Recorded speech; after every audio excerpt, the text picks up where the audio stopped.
ओम शांति, ओम शांति, ओम शांति। 18/4/26 है आज की डेट। बाबा कहते हैं मीठे बच्चे, तुम बाप द्वारा सम्मुख पढ़ रहे हो, है ना, बाप के सामने हम लोग पढ़ रहे हैं। तुम्हें सतयुगी बादशाही के लायक बनने के लिए पावन तो जरूर बनना है ना, पावन बनना है, केवल पवित्र नहीं, पावन में संस्कार भी आ जाता है, दैवी गुणों का संस्कार भी आ जाता है। बाबा कहते हैं बादशाही लेने के लिए तुम्हें लायक बनने के लिए पावन जरूर बनना है। प्रश्न है, बाप के किस ऑक्यूपेशन को तुम बच्चे ही जानते हो? बाप का कौन सा ऑक्यूपेशन है जो हम बच्चे ही जानते हैं? दुनिया वाले तो केवल भक्ति करते हैं, महिमा करते हैं, लेकिन हम लोग समझ कर रहे हैं। तो उत्तर बाबा दे रहे हैं, तुम जानते हो कि हमारा बाप भी है तो टीचर और सदगुरु भी है ना। केवल बाप के जैसा पालना नहीं दे रहा बाबा, हमें पढ़ाई भी दे रहा है और श्रीमत देकर, वरदान देकर हमें लायक बनाकर फिर सतयुग का मालिक भी बना रहा है। तो जब कल्प के संगम युग पर आते हैं बाबा, तो पुरानी दुनिया को नया बनाने, एक आदि सनातन देवी देवता धर्म की स्थापना करने, है ना। सब जगह देखिए पूरे विश्व में बाबा की मुरली चल रही है, और जो बाबा के ज्ञान को अच्छी तरह से समझ के धारण कर रहा है, उस एक एक बच्चे को उठाकर सतयुग में लाया जाएगा। इसलिए हम कहाँ हैं, कैसे करें, उससे मतलब नहीं है, दैवी गुणों का संस्कार हमारे अंदर होना चाहिए, बाप की हर श्रीमत प्रमाण। तो बाप अभी सभी बच्चों को मनुष्य से देवता बनाने के लिए पढ़ा रहे हैं। तो वह ऑक्यूपेशन हम बच्चों के सिवा और कोई भी नहीं जानता। बाबा का जो ऑक्यूपेशन है, जो काम है कि मनुष्य को देवता बनाने का, वो दुनिया वाले नहीं जान रहे। वो लोग तो केवल पूजा कर रहे हैं, मेरी छोटी सी ये परेशानी ठीक हो जाए, मेरी ये छोटी सी परेशानी ठीक हो जाए, इसी में वो बिजी हैं। और हम लोगों का तो बाबा पूरा भाग ही खोल रहा है। गीत बजा है, भोलेनाथ से निराला कोई और नहीं, गौरीनाथ से निराला कोई और नहीं। ओम शांति। ओम शांति का तो अर्थ बच्चों को बार बार समझाया गया है ना, पता है ना ओम शांति मतलब? हाँ, ओम माना मैं आत्मा, और ये मेरा शरीर है। शरीर भी कह सकता है कि मेरी ये आत्मा है, अब शरीर भी तो बोल सकता है मेरी ये आत्मा है। जैसे शिव बाबा कहते तुम मेरे हो, तो बच्चे कहते हैं ना बाबा आप मेरे हो, वैसे ही यहाँ हमारी ये शरीर भी बोलेगा मेरी आत्मा, और आत्मा बोलेगी मेरा शरीर। तो वैसे आत्मा भी कहती मेरा शरीर, शरीर कहेगा मेरी आत्मा। अभी आत्मा जानती है कि मैं अविनाशी हूँ, आत्मा के बगैर शरीर कुछ भी नहीं कर सकती, ये भी है तय। आत्मा तो निर्जीव चीज़ है ना, शरीर निर्जीव है और आत्मा चैतन्य है। आत्मा बोल रही है कि ये मेरा शरीर है, लेकिन शरीर बोल रहा है नहीं, आत्मा शरीर के द्वारा बोली मेरी आत्मा है।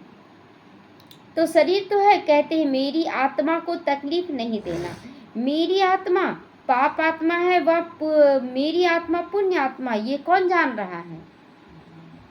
खुद हम जान रहे हैं ना। तो तुम जानते हो मेरी आत्मा सतयुग में पुण्य आत्मा थी। आत्मा खुद भी कहेगी मैं सतयुग में सतु प्रधान अथवा सच्चा सोना थी। सोना की बात नहीं है, सोना नहीं है, मतलब सोने जैसा गुण है हमारे अंदर। तो एक मिसाल दिया जाता है, हमारी आत्मा पवित्र थी, गोल्डन एज्ड थी, अभी तो कहते इम्प्योर है ना, पूरी तरह से उसमें खाद पड़ गया ना, तो इम्प्योर हो चुका है। दुनिया वाले ये नहीं जानते। तुमको तो श्रीमत मिलती है ना, कैसे चलना है, उठना। अभी देखिए श्रीमत प्रमाण चलना कितना इजी लगता है, चाहे कोई कैसा भी हो, कोई कैसा हो, सबको लेकर चलना बहुत इजी लग रहा है। और वही पहले लगता था कि कैसे चलें, क्या करें। तो तुम अब जानते हो हमारी आत्मा सतो प्रधान थी, अब तमो प्रधान बन गई है ना। तो तमो प्रधान बनने से एकदम छोटी छोटी बातों में लोग क्या करते, एक दूसरे से रिश्ता ही तोड़ देते हैं। और बाबा यहाँ बड़ी बड़ी बातों को भी क्या बोलता है, माफ़ कर दो, साफ कर दो।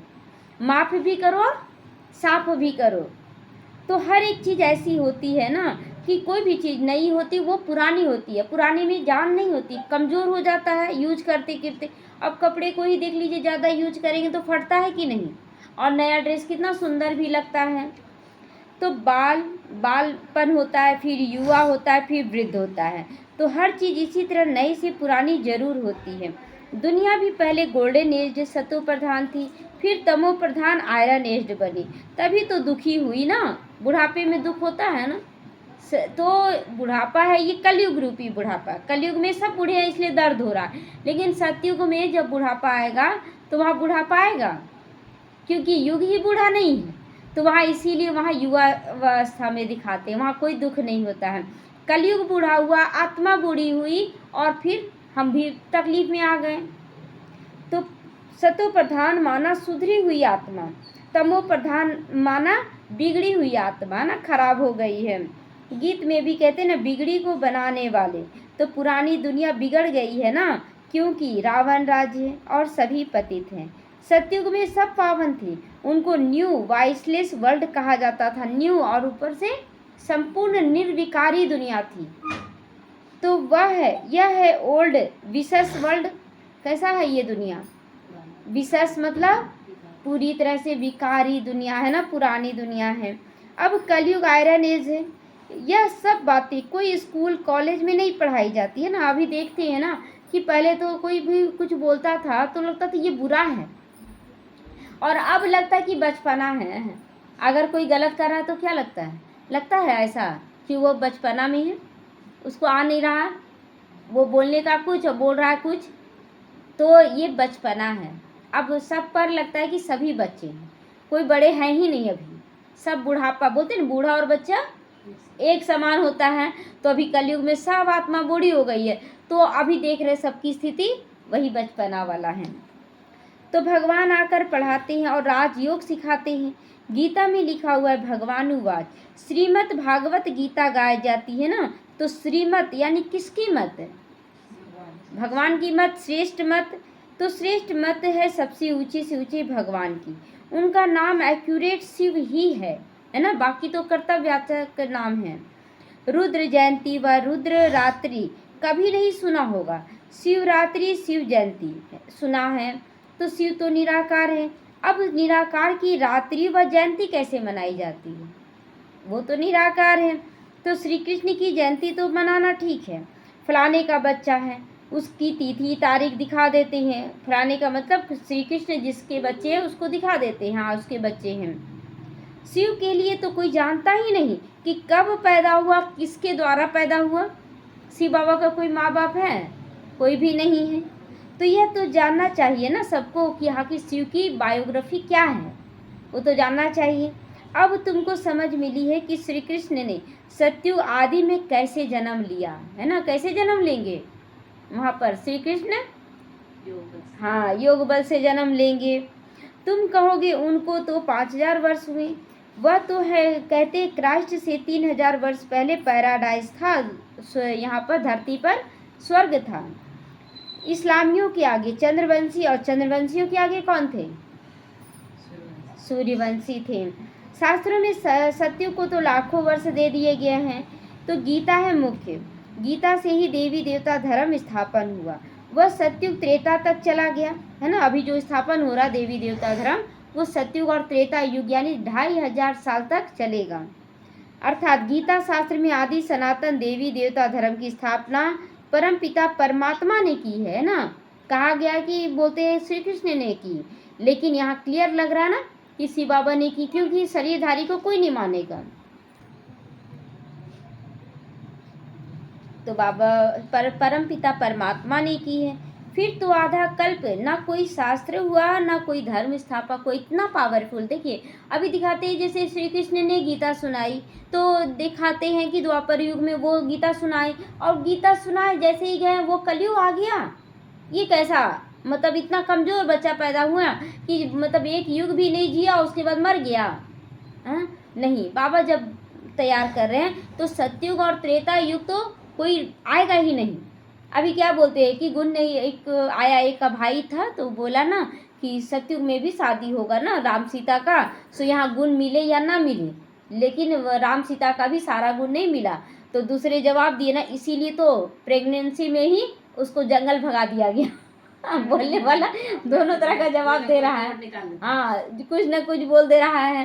तो बोले ना मतलब सारा गुण भी मिला है वहाँ पर, और वहाँ पर भगाया उगाया नहीं गया है, जंगल में नहीं छोड़ा गया है। ये सब अपनी अपनी कथा कहानियाँ हैं जो इस समय की हैं, इसलिए ये दोनों भी विचार गलत है। वो क्वेश्चन करने वाला भी और जवाब देने वाला भी दोनों गलत है। वहाँ राम जी अपनी सीता को नहीं भेजते हैं, है ना। और वहाँ पर सर्वगुण संपन्न, मतलब सर्वगुण नहीं, मतलब दोनों में मिलता जुलता गुण रहता है। अगर गुण नहीं मिलेगा ना तो लड़ाई झगड़ा हो जाएगा, इसलिए वहाँ पर सारा गुण मिलता जुलता रहता है। तो बाप ने आकर ब्राह्मणों को देवता क्षत्रिय बनाया। गोया बाप 3 धर्म की स्थापना करते हैं, है ना, ब्राह्मण धर्म, देवता धर्म और क्षत्रिय धर्म। तो यह है लिप युग धर्म। ये जो ब्राह्मण धर्म है वो लिप धर्म है। लिप माना जान रहे हैं, लिप युग एकदम छोटा सा, जैसे कि 4 साल पे 1 दिन बढ़ जाता है ना, 4 साल में 1 दिन बढ़ा, है ना, उसी तरह 4 युग में 1 युग बढ़ा, 1 महीना बढ़ता है ना। हाँ, तो ये 4 युग में 1 युग बढ़ा, संगम युग। वो भी जैसे 1250 वर्ष का रहता है युग, तो लेकिन संगम युग कितने का रहेगा, मात्र 100 साल का। तो एकदम छोटा सा युग हुआ ना, इसलिए इसको कहते हैं लीप युग। तो इनकी आयु बहुत थोड़ी रहती है। तो सर्वशास्त्रमयी शिरोमणि गीता भगवान ने गाई है। बाप पुनर्जन्म में तो नहीं आते हैं, जन्म है, परंतु बाप कहते मैं गर्भ में नहीं आता हूँ। जन्म तो है लेकिन बाबा गर्भ में नहीं आता हूँ। इसीलिए हमेशा शिव बाबा को बूढ़ा बुजुर्ग के रूप में ही पूजते हैं। हम लोग गाते थे भक्ति मार्ग में भजन ना, तो बूढ़ा करके भी गाते थे शिव जी को, क्योंकि वो बूढ़े तन में आते हैं। तो मेरी पालना नहीं होती है, शिव बाबा की पालना होती है क्या? नहीं। सतयुग में भी जो बच्चे होते हैं ना, वो भी गर्भ महल में रहते हैं। रावण राज्य में तो गर्भ जेल में आना पड़ता है।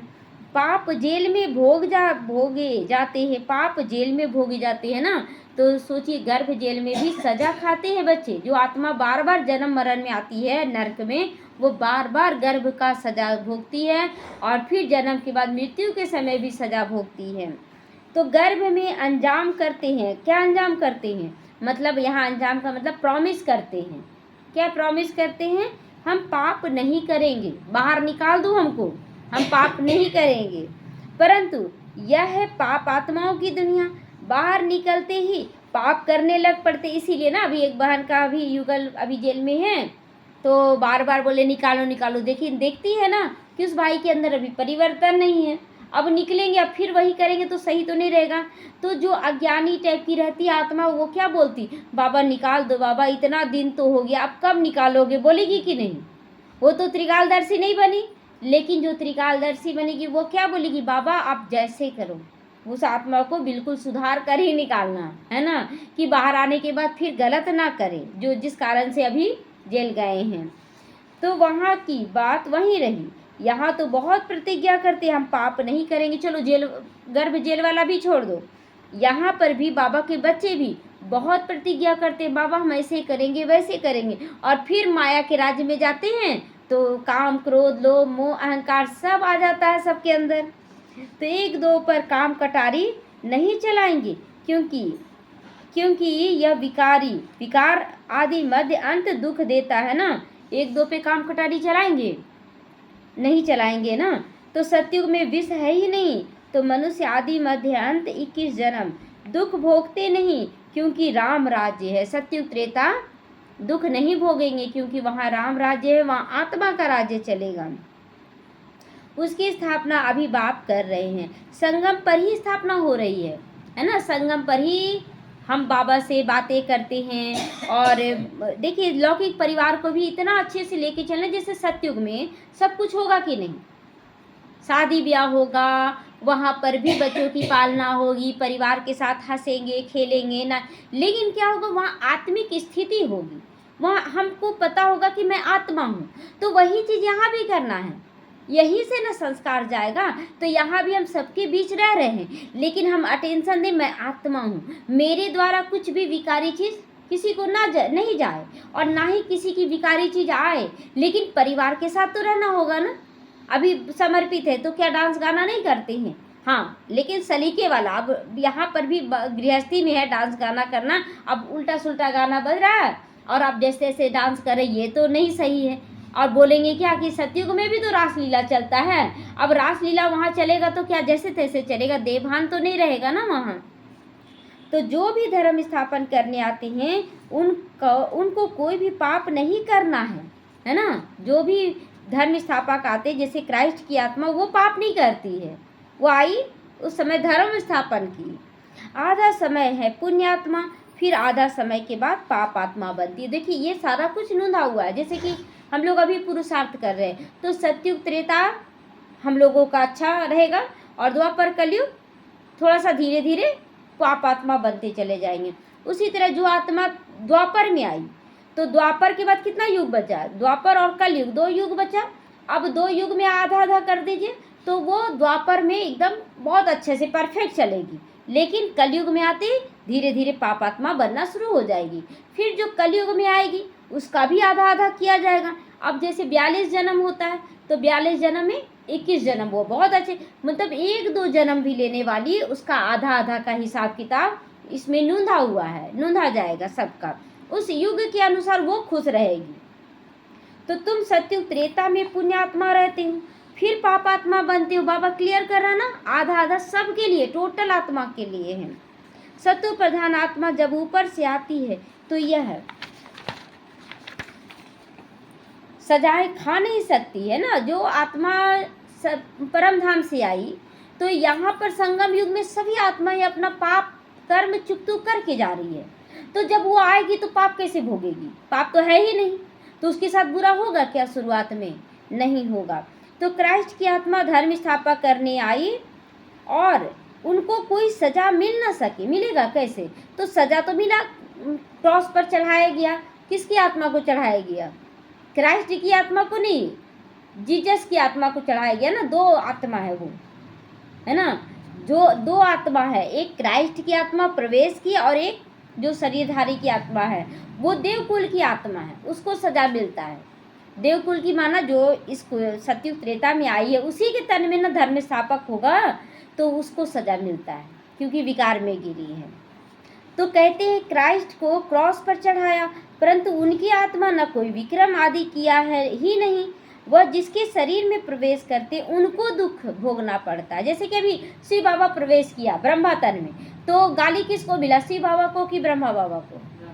ब्रह्मा बाबा को गाली मिला ना। शिव बाबा तो आया, ज्ञान सुनाया और चला गया, लोप हो जाता है। गाली सुनने वाला तो बोले तुम कहा किए हो विक्रम, तो गाली सुनो, शिव बाबा कहते हैं। उसी तरह वो आत्मा होगी, धर्म स्थापक भी, तो वह सहन करते हैं। जैसे इसमें बाबा आते हैं, तो फिर वह तो है ही सतो प्रधान। कोई भी दुख तकलीफ इनकी आत्मा को होता है, ब्रह्मा बाबा को। शिव बाबा को तो नहीं होता है, कोई दुख तकलीफ होता है? शिव बाबा तो मुस्कुराते हुए मुरली चलाते हैं। खांसी भी है तो क्या बोला बाबा? तुम्हारा विक्रम किया हुआ तो तुम चुप तो करो, मैं क्या करूं? तो वह तो सदैव सुख शांति में रहते हैं, एवं सतो प्रधान। परंतु आते हैं तो इस पुराने ही शरीर में आते हैं ना। शिव बाबा आते हैं तो पुराने शरीर में।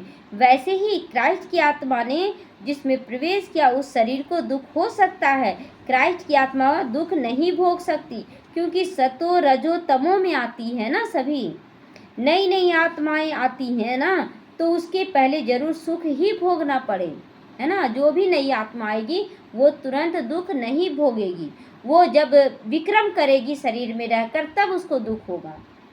तो लॉ नहीं कहता कि वो जन्म ले और दुख भोगना शुरू कर दे, ये लॉ कहता है? नहीं। अभी देखिए बच्चा भी जन्म लेता है ना तो दुख भोगता है। क्यों?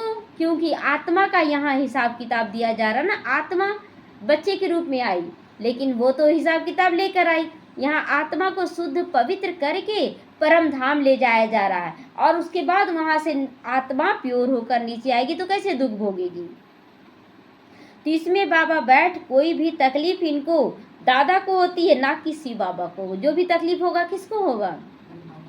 ब्रह्मा बाबा को होगा। परंतु यह बातें तुम जानते हो और कोई को पता नहीं। अरे उसके अंदर में बाबा आता, लेकिन उसको तो देख रहे हैं हॉस्पिटल में भर्ती है। बोलने वाला बोलेगा कि नहीं कि देखो उसको भी तकलीफ हो रहा है। जो तन दिया शिव बाबा को, उसका तन भी वैद्यनाथ ठीक ना कर पाया। तो वैद्यनाथ शरीर को ठीक करने नहीं आया, वैद्यनाथ आत्मा को ठीक करने आया। और आत्मा की पावर इतनी बढ़ जाती है कि शरीर का रोग भी रोग अनुभव नहीं होता है। ये खुद महसूस करेंगे जब हम खुद पुरुषार्थ करेंगे। तो यह सब राज अभी बाबा बैठ समझाते हैं। इस सहज राज योग से ही स्थापना हुई थी, फिर भक्ति मार्ग में यही बातें गाई जाती है। जो संगम युग पर कार्य किया गया यही फिर भक्ति मार्ग में गाया जाता है।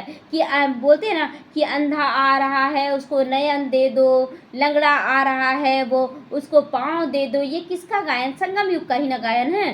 कोई अंधा है, कोई लंगड़ा है, कोई लूला है। लंगड़ा कौन? जो पैर है लेकिन पैर से सेवा करने कहीं नहीं जा रहा है, तो पैर से लंगड़ा हुआ कि नहीं? जिसके पास हाथ है वो हाथ रहते हुए भी दान पुण्य नहीं कर रहा, सेवा नहीं कर रहा, तो उसको क्या बोला जाएगा? लूल्हा बोला जाएगा। तो इस तरह से सभी लोग आ रहे हैं। आँख रहते दृष्टि नहीं दे रहा है, क्योंकि आत्मा देख रही है किसको? शरीर को देख रही है, तो सुंदर बहुत लग रहा है, तो आँख से अंधा है। इस तरह से लूल्हा, लंगड़ा, काना सब तरह के बच्चे आ रहे हैं। तो इस संगम पर जो कुछ भी होता है वो भक्ति मार्ग में गाया जाता है। भक्ति मार्ग शुरू होता है तो फिर शिव बाबा की पूजा होती है। तो पहले पहले भक्ति कौन करेगा? कौन करेगा भक्ति? लक्ष्मी नारायण जो आएंगे ना, सबसे पहले वही भक्ति करेंगे। हम सो का राज बाबा बताता है ना। तो जो राज्य करते थे तो पूज्य थे, फिर वाम मार्ग में सबसे पहले आ जाते हैं तो वही पूज्य से पुजारी बन जाते। जब सबसे पहले विकार में जो जाएगा तो पहले कौन जाएगा? जो बड़ा है वही ना जाएगा। तो लक्ष्मी नारायण सबसे बड़े हैं, वही सबसे पहले विकार में जाएंगे। तो बाबा समझाते हैं, तुम बच्चों को पहले पहले बुद्धि में आना चाहिए कि निराकार परम पिता परमात्मा इस द्वारा हमको पढ़ाते हैं। और ऐसी और कोई जगह सारे वर्ल्ड में हो न सके, है ना? ऐसा कोई जगह है ब्रह्मा कुमारी सेंटर छोड़कर? और आप कहीं भी चले जाएं, क्या आत्मा का ज्ञान दिया जा रहा है? नहीं दिया जा रहा है। जहाँ ऐसे समझाया जाता है कि आत्मा को शुद्ध पवित्र बनाओ तो पूरा कल्प तुम्हारा अच्छा होगा, ऐसा बोला जाता है। सब क्या बोलेंगे? मोक्ष को मिल जाएगा, मोक्ष मिल जाएगा, है ना? तो बाप ही आकर भारत को फिर स्वर्ग का वर्षा देते हैं। त्रिमूर्ति के नीचे लिखा हुआ है, DT world sovereignty is your god fatherly birth right, है ना? देवी देवताओं का राज्य का अधिकार बच्चों को दिया जा रहा है ना, स्वराज अधिकारी बनाया जा रहा है। तो भगवान के द्वारा हमारा जन्म सिद्ध अधिकार दिया जा रहा है कि हम जन्म लिए हैं तो हम कहाँ जन्म लेंगे? अभी संगम युग में आ गए तो कहाँ जन्म लेंगे? स्वर्ग में जन्म लेंगे ना हम। तो शिव बाबा आकर तुम बच्चों को स्वर्ग की बादशाही का वर्षा दे रहे हैं, लायक पहले बना रहे हैं। अभी कोई सुनवाई नहीं, आपको दुख होगा। क्यों दुख होगा? ताकि आपके अंदर से माया पूरी तरह से निकल जाए, इसीलिए होगा। जिससे लगा होगा उससे पेपर जरूर आएगा। शरीर से लगा होगा, शरीर का पेपर आएगा, तब ना वैराग्य आएगा। अरे शरीर भी तो अपना नहीं है, छोड़ो अब शरीर का भान छोड़ो।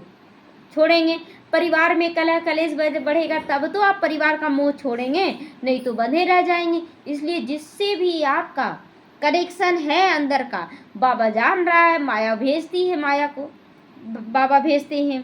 तो तुम जानते हो बाबा हमको लायक अभी बना रहे हैं, तो बनना है ना, लायक लायक बनना है ना। हम पतित थे ना तो पावन बन जाएंगे, फिर ये शरीर भी नहीं रहेगा। चाहिए क्या ये शरीर? देवी देवता का सामने शरीर देखा और एक अभी का शरीर, तो अच्छा तो नहीं लगता ना, बस पाठ बजाना। लेकिन हाँ, ये अनमोल शरीर है और इसको रिगार्ड भी देना है, लेकिन मोह नहीं रखना है। रावण द्वारा हम पतित बने, फिर परम पिता परमात्मा पावन बनाकर पावन दुनिया का मालिक बनाते। नशा रहना चाहिए कि नहीं? दुनिया में करोड़पति भी सामने आएंगे, वो बोलेंगे देखो हमको तो नशा, हमको सब कुछ मिल रहा है। बोले वो तो दिख रहा है कि इतना मिल रहा है, लोग लंगड़े होकर चल रहे हैं और बोलते हमको सब कुछ मिल रहा है ना? और बाबा हम लोगों को तो सब कुछ दे रहा है। तो वही ज्ञान का सागर पतित पावन है, यह निराकार बाबा हमको पढ़ा रहे हैं। सब तो इकट्ठा नहीं पढ़ सकते हैं ना, इसीलिए जगह जगह बांटा गया है। अब ये सोचना कि जो सेंटर में रह रहे वो बहुत ऊंचा स्थान प्राप्त करेंगे, जो पाठशाला में वो नहीं, तो ऐसा नहीं है। बाबा भीड़ कैसे इतना संभाला जाएगा? एक ही जगह सारे बच्चे जाएंगे तो, इसलिए जगह जगह पाठशाला, उपकेंद्र, सेंटर सब बनाया जा रहा है। सम्मुख बहुत थोड़े बैठे हो, बाकी सब बच्चे जानते हैं कि अभी शिव बाबा ब्रह्मा के तन में बैठ सृष्टि के आदि मध्य अंत का नॉलेज सुनाते होंगे। तो वह मुरली लिखत द्वारा आएगी। अब तो पहले पोस्ट किया जाता था मुरली, और अब तो तुरंत वहाँ चला नहीं कि पहले तो आ गया, मोबाइल में आ गया ना। तो और सत्संगों में ऐसे थोड़ी होता है कि एक ही मुरली सब जगह चलेगी, है ना? ये ज्ञान सब जगह एक जैसा दिया जाएगा। आजकल टेप मशीन भी निकलती है, इसीलिए भर कर भेज देते हैं। वह कहेंगे फलाने नाम वाला गुरु सुनाते हैं। बुद्धि में मनुष्य ही रहता है ना दुनिया में। हाँ, उस गुरु से मिलने गए, शरीर छोड़ दिया वो गुरु, अब किसको गुरु बनाएंगे। और यहाँ पर चाहे ब्रह्मा बाबा शरीर छोड़े, चाहे दादी गुलजार शरीर छोड़ी, लेकिन हमारा गुरु चेंज हुआ क्या? एक ही गुरु है, शिव बाबा। तो यहाँ तो वह बात है नहीं। वह तो यह तो निराकार बाप नॉलेजफुल है। मनुष्य को नॉलेजफुल नहीं कहा जाता है। गाते हैं ना, God father is knowledgeful, peaceful, blissful. तो उनका वर्षा भी तो चाहिए ना। हमारा पिता कैसा है? ज्ञान का सागर है, और क्या है? पीसफुल है, शांति का सागर है, ब्लिसफुल, सबको वरदान देने वाला है ना। अभी क्या बताया गया कि कलयुग के अंतिम जन्म में, मतलब 1-2 जन्म लेने वाली को भी वर्षा बाबा दे रहा है कि तुमको आधा आधा का हिसाब किताब मिलेगा, है ना। तो उनमें जो गुण है वह बच्चों को भी मिलने चाहिए, अभी मिल रहे हैं। गुणों को धारण कर हम ऐसे लक्ष्मी नारायण बन रहे हैं। सब तो राजा रानी नहीं बनेंगे, सब तो राजा रानी नहीं बनेंगे, लेकिन राजा रानी कौन बनेगा? हाथ उठाएं तो कौन राजा रानी बनेगा? बनेंगे कि सब में आ जाएंगे? सब नहीं बनेगा, हमें बनना है ना। तो गाया जाता है ना, राजा रानी वजीर। वहाँ वजीर भी तो नहीं रहता है। वजीर किसको कहा जाता है? हाँ हाँ, तो वहाँ नहीं होगा ना। वहाँ तो राजनीतिक सत्ता और धार्मिक सत्ता एक ही के हाथ में होगा। यहीं पर सब कुछ समझना है, राजनीतिक भी कैसे अपनाना है ना, कैसे बोलकर समझाना है सबको। राजनीतिक बुद्धि वो नहीं है जिसमें घर को तोड़ दिया जाए, देश को तोड़ दिया जाए, अपने स्वार्थ के लिए काम किया जाए। राजनीतिक बुद्धि मतलब कैसे सब परिवार को जोड़ कर रखा जाए, बनाया जाए सब। तो महाराजा महारानी में पावर रहती है ना। जब भिखारी बनते हैं तब वजीर आदि होते हैं, आगे मिनिस्टर आदि भी नहीं थे, है ना। वहाँ तो एक राजा रानी का राज्य चलता था। उनको वजीर की भी क्या दरकार है, राय लेने की दरकार ही नहीं, जबकि खुद मालिक है। यह हिस्ट्री ज्योग्राफी है। परंतु पहले पहले तो उठते बैठते ये बुद्धि में आना चाहिए। हमको कौन पढ़ाते हैं? कौन पढ़ा रहे हैं? शिव बाबा पढ़ा रहे हैं ना। एनी टाइम हमें शिव बाबा को याद करना है। योग सिखाते हैं, याद की यात्रा पर रहना है। अभी नाटक पूरा होता है। हम बिल्कुल पतित बन गए हैं क्योंकि विकार में जाते, इसीलिए पाप आत्मा कहा जाता है। सत्युग में पाप आत्मा नहीं होती है, वहाँ है पुण्य आत्माएं, है ना। जो यहाँ से कर्म करके हम लोग गए ना, तो उसमें छाट के देखा गया कौन सी आत्मा सत्युग के लायक है, उसको पहुँचाया गया। तो सत्युग में सब आत्मा कैसी है? पुण्य आत्मा। दानी आत्मा भी नहीं होगी, वहाँ पुण्य आत्मा होगी। पुण्य आत्मा किसको कहा जाता है? पुण्य किसको कहा जाता है? मेरे पास ज्ञान का कमी है, लेकिन कुछ कुछ बातें हम बहुत अच्छे से अनुभव कर रहे हैं, तो उसको हम बांट रहे हैं सबको। पुण्यात्मा बने कि नहीं? हम निकले, आपको भी निकाल रहे हैं। अगर कोई क्वेश्चन करता, देखिए हमको इतना तो नहीं समझ में आ रहा, लेकिन बाबा मिला ये तो पक्का, और मेरे साथ सब अच्छा हो रहा है। इस अनुभव से हम क्या करते? सेवा करते। यही है पुण्यात्मा। मेरे पास 2-3 साड़ी है, लेकिन किसी को ज़रूरत है, तो क्या उसको छोड़ देंगे? उसको देंगे कि नहीं? तो वहाँ है पुण्यात्माएं। तो वह है प्रारब्ध, जिसके लिए तुम अभी पुरुषार्थ कर रहे हो। तुम्हारी याद की यात्रा है, जिसको भारत का योग कहते, परंतु अर्थ कोई नहीं समझते। योग माना क्या? याद। योग लगाते हैं, निराकार रूप में बैठ गए, योग लग रहा है नहीं लग रहा कोई पता नहीं, बस हम योग में बैठे हैं। सुनाई भी नहीं दे रहा, कोई चिल्ला रहा ना आवाज़, हम तो योग में बैठे हैं अंदर में चलता है। अच्छा, ये योग कैसा है कि आपको सुनाई दिखाई ही ना दे, सामने वाला 4 गाली देने लगे कि आपको सुनाई नहीं दे रहा है। हाँ, कहाँ पहुँच गए थे आप? परम धाम पहुँच गए थे, है ना।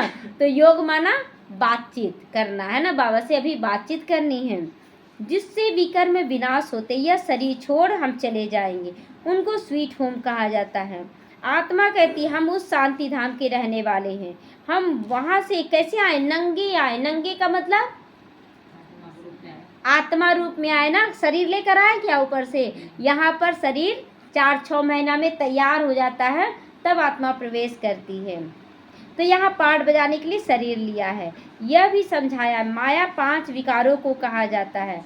यह 5 भूत है, काम का भूत, क्रोध का भूत, नंबर 1 लेकिन देह अभिमान का भूत है ना। सबसे बड़ा है देह अभिमान। अगर देह अभिमान को समाप्त कर दे कि मैं आत्मा हूँ, तो फिर आपको बुरा लगेगा ही नहीं। तो बाप समझाते सतयुग में ये विकार होते नहीं, उनको उसको निर्विकारी दुनिया कहा जाता है। विकारी दुनिया को निर्विकारी बनाना ये किसका काम है? बाप का काम है। हम बच्चों का काम केवल सहयोग देना है, लेकिन हम लोग का ताकत नहीं है कि हम लोग बना देंगे ऐसा। तो उनको ही सर्वशक्तिमान ज्ञान का सागर पतित पावन कहा जाता है।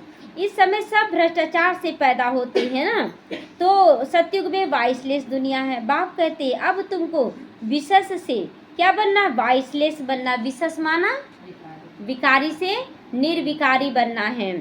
तो कहते हैं ना, इस बगैर बच्चे कैसे पैदा होंगे? ले दे के वही सवाल, बच्चे कैसे होंगे? अरे जिसके बच्चे हो गए हैं वो फिर चलो अच्छे से। तो बाप समझाते अभी तुम्हारा ये अंतिम जन्म है, मृत्यु लोक ही खत्म होना है, फिर इसके बाद विकारी लोग होंगे ही नहीं। इसीलिए बाप से पवित्र बनने की प्रतिज्ञा करनी है। कहते हैं ना बाबा हम आपसे वर्षा क्या करेंगे? लेकर ही छोड़ेंगे, अवश्य लेंगे। यह कसम उठाते हैं झूठा, वह कसम उठाते हैं झूठा। गॉड जिसके लिए कसम उठाते हैं उनको तो जानते नहीं, वह कब आता है, कैसे आता है, उनका नाम रूप देश काल क्या है कुछ भी नहीं जानते। बोलते थे ना भक्ति में कि बाबा आप आएंगे तो हम बलिहार जाएंगे, लेकिन जब आए तो क्या करे, कैसे करे, परिवार को देखना पड़ता है, हर तरह का बहाना, कहाँ हम समर्पण हो रहे हैं। तो बाप आकर अपना परिचय देते हैं। अभी तुमको परिचय मिल रहा है ना, अभी परिचय मिल रहा है। दुनिया भर में कोई भी गॉड फादर को नहीं जानते हैं, बुलाते भी है, पूजा भी करते, परंतु ऑक्यूपेशन को नहीं जानते। तुम जानते हो कि परमपिता परमात्मा हमारा बाप, टीचर और सतगुरु है। यह खुद बाप ने खुद अपना परिचय दिया, मैं तुम्हारा बाप हूँ, मैंने इस शरीर में प्रवेश किया है। प्रजापिता ब्रह्मा द्वारा स्थापना होती है। किसकी स्थापना हो रही है? ब्राह्मणों की, ब्राह्मण धर्म की स्थापना हो रही है। फिर तुम ब्राह्मण पढ़कर फिर देवता बनते हो, तो पहले धर्म की क्या स्थापना हुई? ब्राह्मणों की ना। मैं आकर तुमको शूद्र से ब्राह्मण बनाता हूँ। बाबा कहते मैं आता ही हूँ कल्प के संगम युग पर, है ना। शूद्र क्या है? शूद्र बनने का संस्कार कि हम लोग देखते हैं ना, लोगों को खा रहे हैं और फिर शौच में जा रहे हैं बिना नहाए धोए, फिर खा रहे हैं, ये गंदगी है ना। और यहाँ पर बाबा हमें ब्राह्मण बना रहा है, एकदम शुद्ध और पवित्र बना रहा है। तो कल्प की आयु 5000 वर्ष का है। यह सृष्टि चक्र फिरता रहता है। मैं आता हूँ पुरानी दुनिया को नया बनाने, पुराने धर्मों का विनाश भी कराने। पुराना धर्म क्या है? मैं पति हूँ, पत्नी हूँ, मैं हिंदू हूँ, मुस्लिम हूँ, ये सारा धर्म मैं इस देश का हूँ, सब धर्म का विनाश करा के आत्मा के धर्म में टिका रहे बाबा। तो मैं आदि सनातन देवी देवता धर्म स्थापन करता हूँ, बच्चों को पढ़ाता हूँ, फिर तुम पढ़कर 21 जन्मों के लिए मनुष्य से देवता बन जाते हो।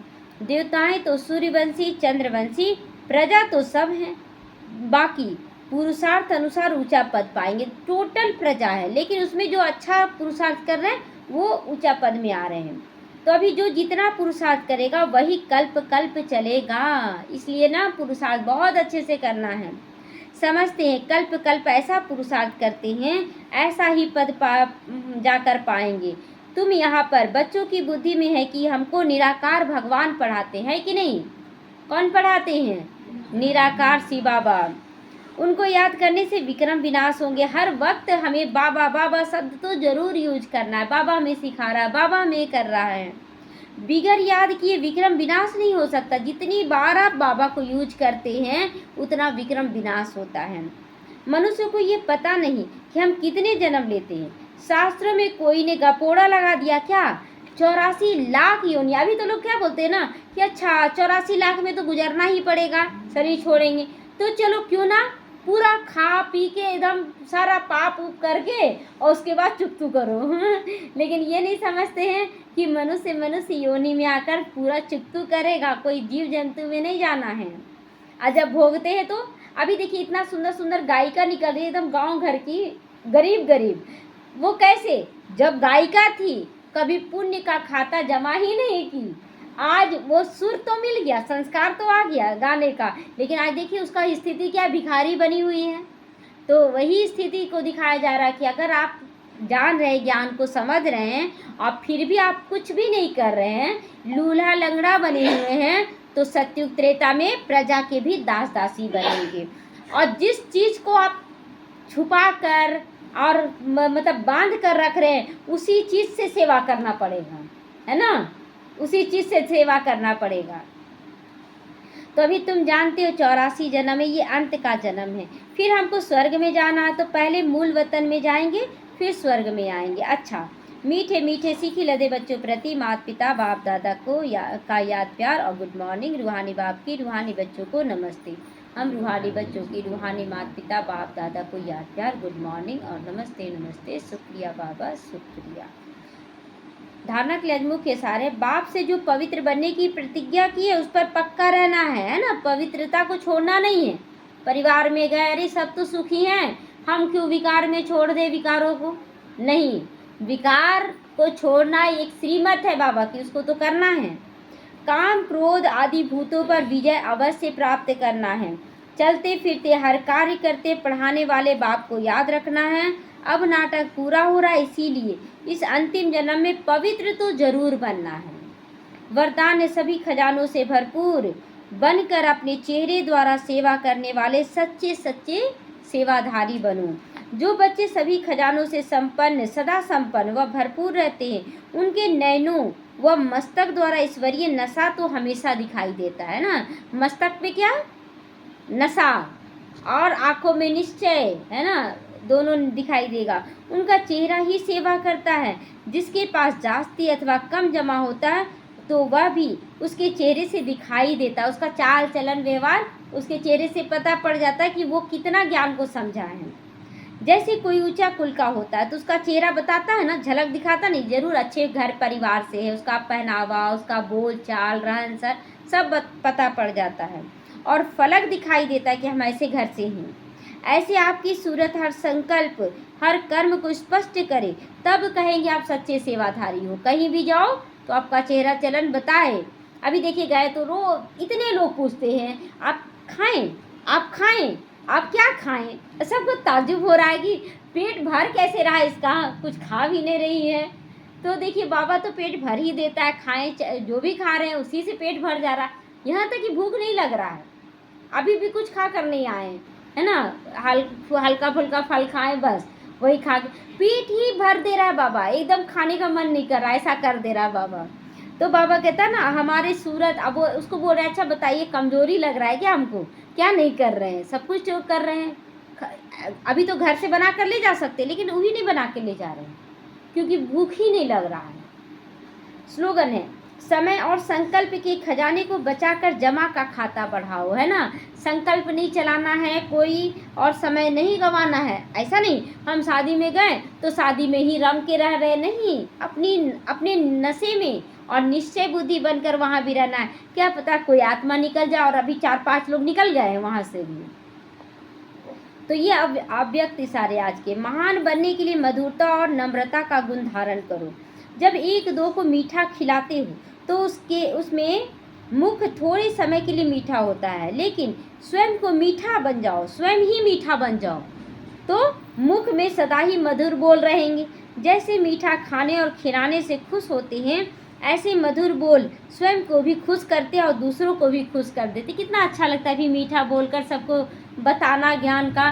कोई भारी नहीं करना है किसी को, इसमें ऐसे होता है, इसमें ऐसे होता है। अभी कुछ लोग जैसे सुने हुए थे दीदियों से कि नहीं इसमें आना है ना तो इतना कड़े से चलना है। अभी जब बताएं उनको कि नहीं हम लोगों को सहज योग से चलना है, अब वो सुनकर बोली बहुत अच्छा लग रहा है। सो कितना सहज रूप से आप लोग बता रहे हैं, वहाँ तो इतना भारी कर दिया जाता है कि जाने का भी मन नहीं करता है। तो इसीलिए बाबा कहता है दूसरों को भी खुश करो, ऐसा बताओ। इसमें सदा सभी का मुख मीठा करते रहो, सदा मीठी दृष्टि, मीठे बोल और मीठा कर्म हमारा हो, जो सबको संतुष्ट और तृप्त कर दे। ओम शांति।